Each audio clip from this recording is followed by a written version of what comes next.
My second trip in Afghanistan, I was supposed to already be out of the Army. I only joined for 4 years, but they deemed me key and essential. Awesome, kind of a little, I can pat myself on the back, but what that got me was an extra year in the Army and an extra year in Afghanistan.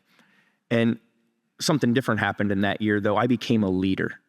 I got to look at my guys and tell them what my leader said to me. I got to say, hey, check this out, follow me. I didn't say go do that. I said, follow me. I didn't say, hey, I need you to do this. I said, well, let me show you, right? I got to be that hands-on small group leader. And it was awesome.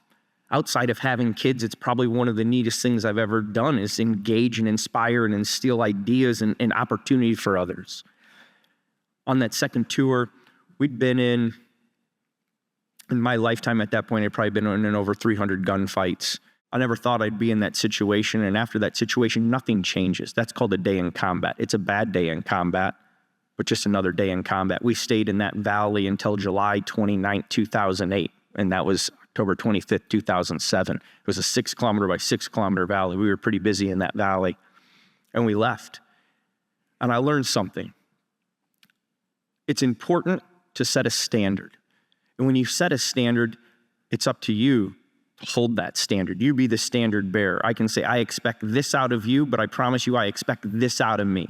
We're not going to dip below the standard. And you have to hold everyone accountable. And that means calling people on the carpet sometimes and correcting the wrong. And sometimes it's publicly so we can learn the lesson of the individual.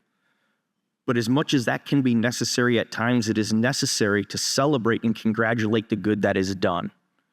To call them on the carpet and say, this happened because this person did this and this team did that, and that's why we're in a better position than we were yesterday, holding them up.